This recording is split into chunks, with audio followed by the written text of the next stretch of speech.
નમસ્કાર વિદ્યાર્થી મિત્રો, ગયા લેક્ચરની અંદર આપણે ધોરણ 7 ની અંદર ગણિતની અંદર સ્વતંત્ર ત્રણ સાદા સમીકરણ વિશે થોડીક વાત કરી હતી. સમીકરણ કોને કહેવાય એના વિશે પણ વાત કરી હતી. સમીકરણના લક્ષણો અથવા તેના ગુણધર્મો કેવા હોય છે એની પણ આપણે વાત કરી હતી. તો આપણે થોડુંક આગળ જોઈએ તો આગળ આપણે સ્વાધ્યાય 4.1 વિશે આજ વાત કરવાની છે. સ્વાધ્યાય 4.1 તમારી ટેક્સ્ટ બુક ની અંદર તમે જોશો તો 81 માં પેજ નંબર ઉપર સ્વાધ્યાય આપેલો છે. એના થોડા ઘણા આપણે દાખલા જોઈશું એટલે તમને વધારે ખબર પડશે કે સમીકરણ છે એના દાખલા કઈ રીતના ગણાય અથવા તો સમીકરણનું સમાધાન ઉકેલ કઈ રીતના આપણે લાવી શકતા હોઈએ છીએ. તો પહેલો એની અંદર તમે જોશો તો કોષ્ટક એક આપેલું છે. તો કોષ્ટકની અંદર પહેલો દાખલો છે x 3 0. જોઈએ આપણે x 3 0. આ એક આપણને સમીકરણ આપેલું છે. આ સમીકરણ આપેલું છે અને એની કિંમત x ની એટલે કે જે આપણને ચલ આપ્યો છે તો x બરાબર આપણને શું લેવાનું કીધેલું છે એની અંદર તો x બરાબર આપણને 3 લેવાના કીધેલા છે. અને એમ આપણને પૂછે છે કે આ સમીકરણનું સમાધાન થાય છે અથવા x બરાબર 3 લેતા ખરેખર જવાબ 3 0 આપણને મળે છે. તો આપણે અહીં લખવાનું છે સમીકરણનું સમાધાન થાય છે. સમીકરણનું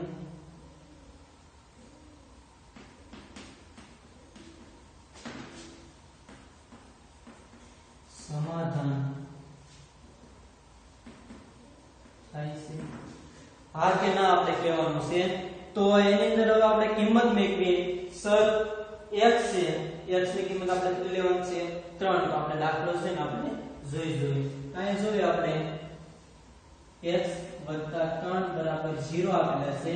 x ની કેવી મેળવવાની છે આપણે 3 મેળવવાના છે. તો આપણે જોઈશું તો 3 x ની આ જે x અહીં આપેલું છે એની કિંમત 3 મૂકી વત્તા આ 3 ના 3 0. તો 3 ના 3 કેટલા થઈ જાય 3 3 એટલે 6 થઈ જાય બરાબર 0. તો અહીંયા 6 છે. જો હવે આપણે સમીકરણ મેળવ્યું તો અહીંયા 6 છે અને અહીં કેટલા છે 0 છે. એટલે 6 બરાબર 0 હોઈ શકે નહીં. એટલે કે આપણે સમીકરણનો એક ગુણધર્મ એવો પણ શીખી ગયેલા છે કે ચલની કોઈ પણ કિંમત મેળવવામાં આવે તો બંને બાજુ અથવા તો બરાબરની બંને બાજુ કિંમત હંમેશા કેવી હોવી જોઈએ સરખી. એટલે કે સરખું જ પરિણામ આપણને મળવું જોઈએ. તો આ સમીકરણ છે એનો આપણને સરખું પરિણામ મળે છે નહીં. તો અહીંયા સમીકરણનું સમાધાન થાય છે કે નહીં તો નહીં. આ સમીકરણનું સમાધાન થતું નથી. તો આપણે શું લખશું અહીંયા ના આ સમીકરણનું સમાધાન થઈ શકે નહીં. શા માટે? કારણ કે s બરાબર 0 આપણે કહી શકતા હોતા નથી. એટલે s બરાબર not equal to 0 એટલે કે s બરાબર 0 આપણે કહી શકીએ નહીં. એટલે આ સમીકરણનું સમાધાન થતું નથી. એ જ રીતના આપણે જોઈએ તો આવો જ એક દાખલો આપણે જોઈએ. બીજો દાખલો જોઈએ આપણે કે x 3 0. પણ x ની કિંમત આપણે -3 લેવી. x ની કિંમત આપણે શું લેવાની છે -3 લેવાની છે. હવે આપણે જોવાનું છે કે ખરેખર એનું સમાધાન થાય છે કે નથી થતું. તો આનો પણ આપણે દાખલો જોવો હોય તો જોઈ શકીએ. તો x ની આપણને કિંમત અહીંયા -3 આપેલી છે. એ કિંમત આપણે આ દાખલા મૂકવાની છે. તો આપણને ખબર પડી જશે કે ખરેખર આની કિંમત બંને બાજુ સમાનતા જળવાય છે. જો સમાનતા જળવાતી હોય તો આપણે શું કહી શકીએ હા સમીકરણનું સમાધાન થાય છે.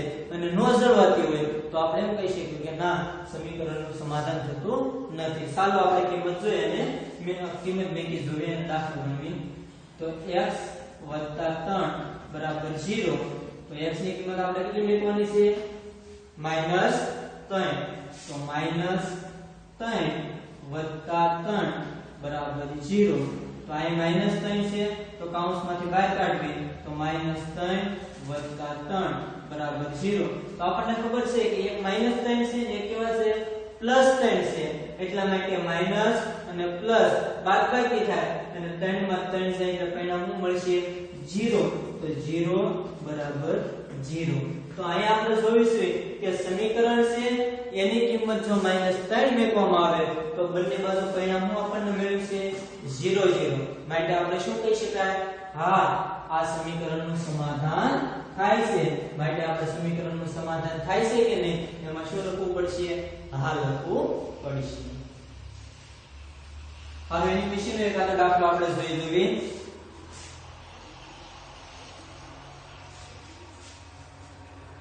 m ના છેદમાં 3 બરાબર 2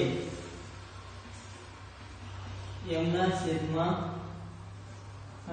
બરાબર 2 તો તમે જોતા હશો કે અહીંયા આપણને સર છે એ m આપેલો છે અને બરાબર 2 જવાબ મળે છે અને m ની કિંમત છે આપણે શું લેવાની છે સ લેવાની છે m ની કિંમત શું લેવાની છે સ લેવાની છે તો આપણે m ની જગ્યાએ સ મેળવી અને દાખલો ગણ્યો તો આપણને ખબર પડે કે ખરેખર સમીકરણનું સમાધાન થાય છે કે નહીં તો જોઈ જોઈએ આપણે દાખલો ગણીએ તો સ m ની જગ્યાએ આપણે સ મૂકી દીધા છેદમાં 3 બરાબર 2 અહીં જોઈશું આપણે 3 2 સ આ છેદ ઉડી જાય તો 2 બરાબર 2 કારણ કે જોતા હશો કે ભાઈ આ સમીકરણની અંદર m ની કિંમત આપણે 2 મેકવામાં આવે છે માઈનસ સ મેકવામાં આવે છે તો જવાબ છે આપણને 2 મળે છે એટલા માટે સમીકરણનું આયા સમાધાન થતું જોવા મળે છે બંને બાજુ 2 વત્તા જોવા મળે છે એટલે કે મૂલ્ય જળવાઈ રહેતું જોવા મળે છે એટલા માટે અહીંયા આપણે શું લખ્યું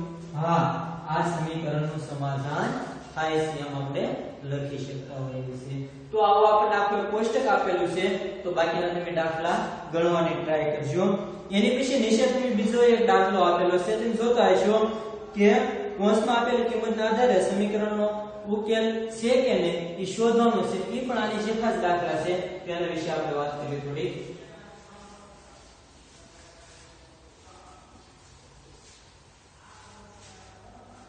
પહેલો દાખલો છે n + 5 બરાબર 19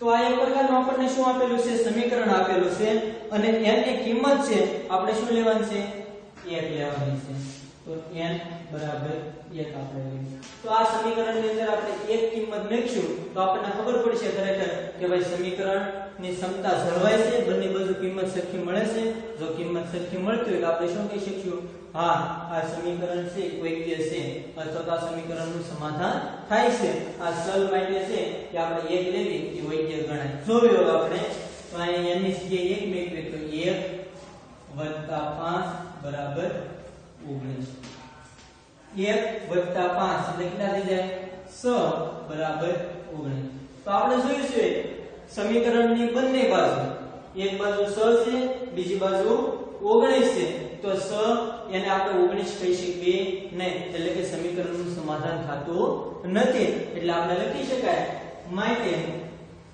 6 બરાબર not equal to 19 સમીકરણ સમાધાન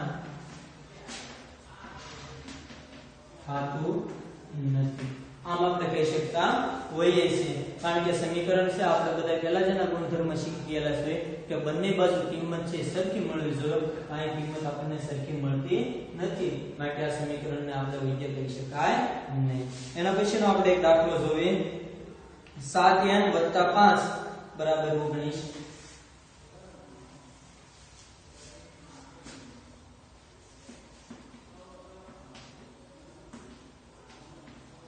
હવે આ સમીકરણની અંદર આપણે n ની કિંમત છે એ 2 લેવાની છે તો 2 લેશું તો આપણે જોઈએ હવે મળે છે કે નહીં n બરાબર 2 તો આની જગ્યાએ n ની શું કિંમત છે જે આપણે 2 મેળવીએ તો આપણને ખરેખર ખબર પડે કે સમીકરણનું સમાધાન થાય છે કે નહીં તો જોઈ જોઈએ આપણે તો 7 n છે એ 7 સાથે ગુણાયેલો છે એટલા માટે ગુણ્યા આપણે કેટલા કરવા પડશે 2 n ની કિંમત 2 છે એટલે 2 વત્તા 5 બરાબર 19 તો પહેલા આપણને ખબર છે કે ગુણાકાર કરવાનો છે તો 7 ગુણ્યા કેટલા થઈ ગયા 14 અને 14 વત્તા 5 બરાબર 19 14 અને 5 તો આપણને ખબર છે 14 માં 5 ઉમેરવી તો 19 બરાબર 19 તો અહીંયા તમે જોતા હશો કે જે સમીકરણ આપેલું છે જે સમાનતાની નિશાની છે એટલે કે બરાબરની નિશાની છે એની બંને બાજુ છે આપણને 19 19 એટલે કે સમાન કિંમત મળતી જોવા મળે છે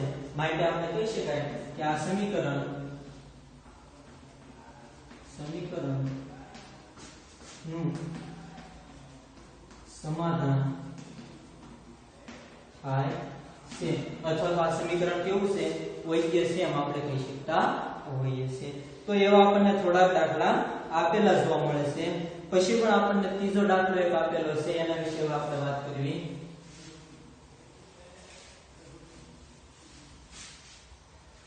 ત્રીજો દાખલો તમે જોતા હશો તો ત્રીજા દાખલામાં કીધેલું છે નીચેના સમીકરણોમાં ચલની જુદી જુદી કિંમત મૂકીને ઉકેલ મેળવો તો આપણને એક પ્રકારનું સમીકરણ આપેલું છે એ સમીકરણની અંદર આપણે જુદી જુદી કિંમત કોઈ પણ મૂકી અને એનો ખરેખર ઉકેલ શું આવે છે એ મેળવવાનો છે તો 5p + 2 = 17 પેલો જ દાખલો જોઈએ 5p + 2 = 17 તો આ તમે જોતા હશો આ સમીકરણમાં p છે આપણા માટે શું છે ચલ છે તો p છે એના માટે આપણે કોઈ પણ કિંમત લેવી કે જેના કારણે આ બાજુ 17 થવા જોઈએ અને આ બાજુ 17 આપેલા છે બરાબર તો બંને બાજુ કિંમત સરખી રહેવી જોઈએ જુદી જુદી કોઈ પણ આપણે આની અંદર મેકી શકીએ અને 17 જવાબ આવે એવું આપણે કરી શકતા હોઈએ છીએ તો જુદી જુદી આપણે કિંમત મેકવાનો પ્રયત્ન કરવી કે ખરેખર 17 આવે છે કે નથી આવતા અને 5 ની p ની જગ્યાએ આપણે જોઈએ તો 7 લેવી તો p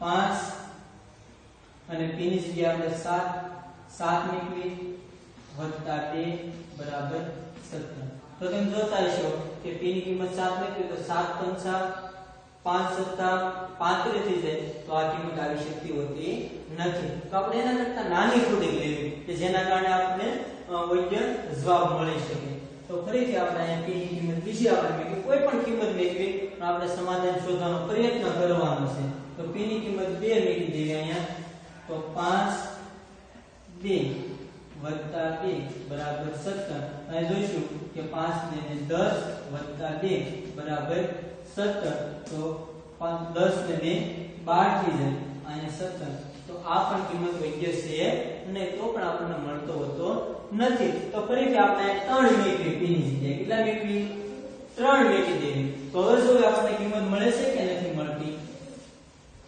તો જો તમે અહીંયા 5 p ની જગ્યાએ કેટલા મેળવવાના છે 3 તો અહીંયા 3 મેળવી વત્તા 2 બરાબર 17 હવે જોઈ 5 તેરી 15 વત્તા 2 બરાબર 17 તો 15 ને 2 કેટલા થઈ ગયા 17 તો આ 17 બરાબર 17 તો તમે જોતા હશો કે બંને બાજુ આપણને 17 17 કિંમત મળેગી માટે આપણે કહી શકાય માટે p બરાબર 3 લેતા સમીકરણનું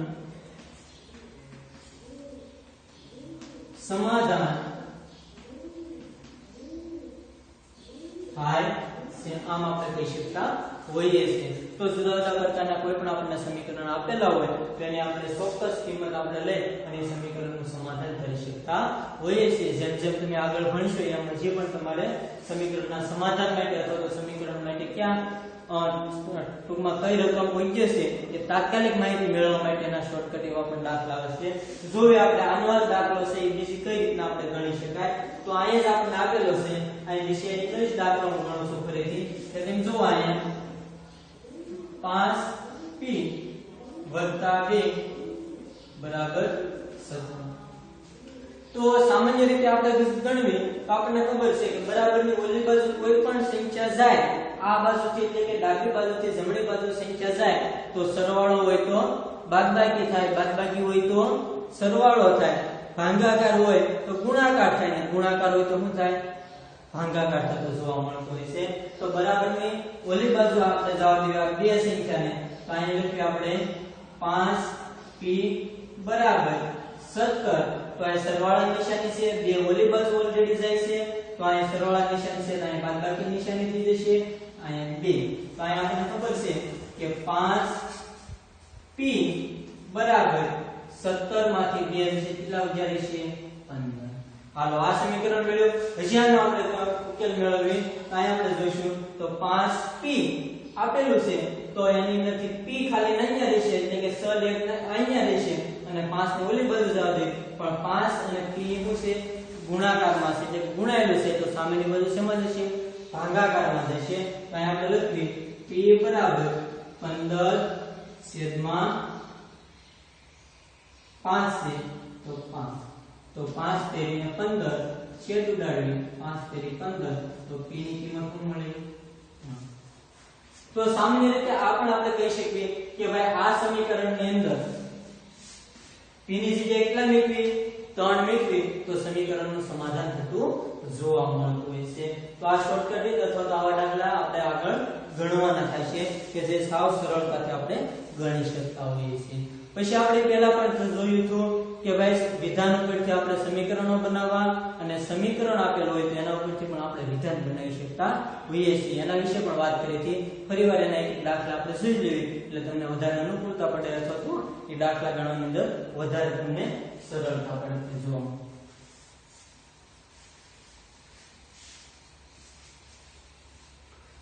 તો સ્વાધ્યાયમાં તમને આપેલું છે કે સમીકરણનું સ્વરૂપ આપેલું છે એના આધારે આપણે સમીકરણ બનાવવાના છે.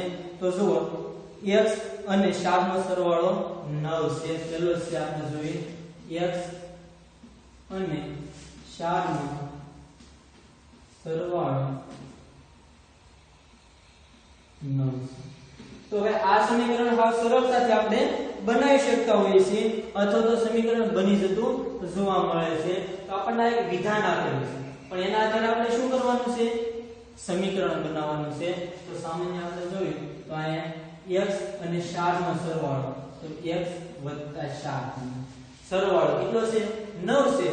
9 છે સરવાળો આપણે કરી નાખ્યો બરાબર 9 ની કીધી એટલે આ આપણને શું મળી ગયું? એક પ્રકારનું સમીકરણ મળી ગયું. તો આ વિધાન ઉપરથી આપણે શું બનાવ્યું ગણાશે? સમીકરણ બનાવ્યું ગણાશે. એવો જ તમે જોશો m ના 7 ગણામાં 7 ઉમેરતા 77 મળે. ખાસ યાદ રાખજો m ના 7 ગણામાં 7 ઉમેરતા 77 મળે.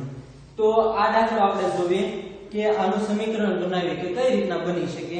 તો જુઓ તમે m ના 7 ગણા કાંઈ આપણે લખીએ m ના 7 ગણા કેટલા થઈ જાય? તો આપણને ખબર છે ગણા આવે તેની સાથે શું છે થયેલું હોય છે? ગુણાકાર હોય છે. તો 7 એ m ચલ આપણા માટે કેવો પ્રમાણ છે? m એટલે કે m ના 7 ગણા એટલે કે 7m. એમાં કેટલા ઉમેરવાનું કીધા છે? 7 ઉમેરતા. તો અહીં લખ્યું આપણે 7m માં 7 ઉમેર કેટલું સમીકરણનું આપણને મળી ગયું? તો 7m વત્તા 7.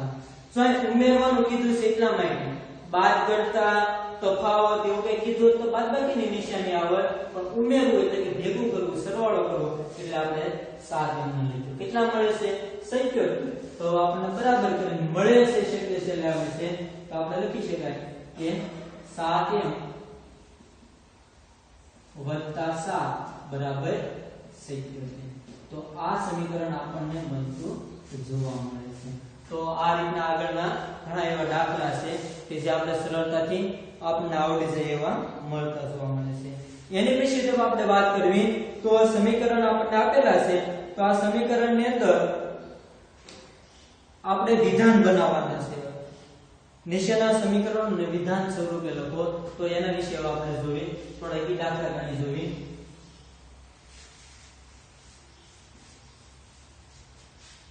તો એક આપણને વિધાન આપેલું છે p + 4 = 15. p + 4 = 15. તો આ આપણને શું આપેલું છે? અત્યારે વિધાન આપેલું નથી. આપણને શું આપ્યું છે? ખાલી સમીકરણ આપેલું છે. તેના આધારે વિધાન આપણે કઈ રીતના બનાવી શકીએ? તો ભાઈ સમીકરણ કોઈ પણ આપેલું હોય તો એના આધારે વિધાન આપણે ઘણી જુદી જુદી રીતે આપણે કોઈ પણ બનાવી શકીએ એને અનુરૂપ. તો જોયું આપણે કે ભાઈ p + 4 તો અહીંયા આપણે લખી p માં 4 ઉમેરતા કેટલા? 15 મળે છે. બરાબર કરીને 15 છે તો 15 મળે.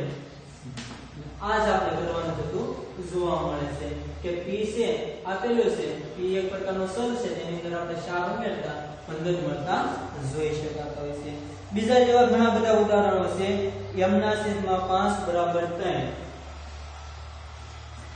m ના છેદમાં 5 બરાબર 3 તો અહીંયા પણ આપણે કહી શકાય જો જુદી જુદી રીતના આપણે બનાવી શકીએ કે m ના 5 m ને 5 વડે ભાંગતા 3 મળે છે એમ પણ આપણે કહી શકાય જોજો અહીંયા m ને 5 વડે ભાંગતા 3 મળે આમ પણ આપણે કહી શકીએ અથવા તો જુદી જુદી બીજી રીત પણ આપણે કહી શકીએ કે કોઈ એક સંખ્યાના 5 ગણા એટલે કે m આપણને ચલ આપેલો છે અને આપણને ચલ ન આપ્યો અને કોઈ પણ આપણે બીજો ચલનો યુઝ કરવો હોય તો આપણે એમ પણ કહી શકીએ કે કોઈ પણ સંખ્યાના 5માં ભાગ કરતા પરિણામ 3 મળતું જોવા મળે છે આપણે પરિણામ શબ્દ પણ વાપરી શકતા હોઈએ છીએ તો આવા કોઈને કોઈ આપણે દાખલા છે એ ગણી શકતા હોઈએ છીએ અને ઘણા આપણને સરળતા પડતી જોવા મળે છે આ દાખલાની અંદર કે એનું વિધાન છે તો વિધાન કઈ રીતના આપણે બનાવી શકતા હોઈએ છીએ p ના છેદમાં 2 + 2 બરાબર 8 p ના છેદમાં 2 + 2 બરાબર 8 તો આ દાખલાનું આપણે વિધાન બનાવો તો કઈ રીતના બનાવી શકીએ ખાસ સમજો તો પહેલા તો આપણે શું અહીં p ના છેદમાં 2 આપેલો છે એટલે p ના કેટલા ભાગ કર્યા 2 ભાગ કરતા અથવા તો આપણે એમ પણ કહી શકીએ કે p ના અડધા કરતા હું કહી શકીએ p ના અડધા કરતા અથવા તો બીજું શું આપણે વાપરી શકીએ કે p ના 2 ભાગ કરતા અથવા તો p ને 2 વડે ભાંગતા કોઈ પણ p ના અડધા કરતા તેમાં શું કરવાનું છે સરવાળાની નિશાની છે તો ઉમેરતા શબ્દ આપણે વાપરવો પડે તો p ના અડધા કરતા તેમાં 2 ઉમેરતા શું થાય છે પરિણામ કેટલું મળે છે 8 તો p ના અડધા કરતા તેમાં 2 ઉમેરતા પરિણામ કેટલું મળે છે 8 મળે છે તો આ રીતના છે આપણે વિધાન બનાવી શકતા હોઈએ છીએ તો સ્વાધ્યાય 4.1 ની અંદર તમે જોયું એ મુજબ 4-5 પ્રશ્નો આપણને મેલ આપેલા છે અને 5 પ્રશ્નોનો આપણે વિગતે થોડા પ્રશ્નો દાખલાઓ લઈ અને અભ્યાસ કર્યો આગળના થોડા ઘણા દાખલા છે એની જાતે પ્રેક્ટિસ કરો અને ન આવડે તો કોમેન્ટ બોક્સની અંદર કોમેન્ટ કરીને પણ તમે જણાવી શકો તો ગમે ત્યારે એ દાખલાનું છે સોલ્યુશન આપણે લાવીશું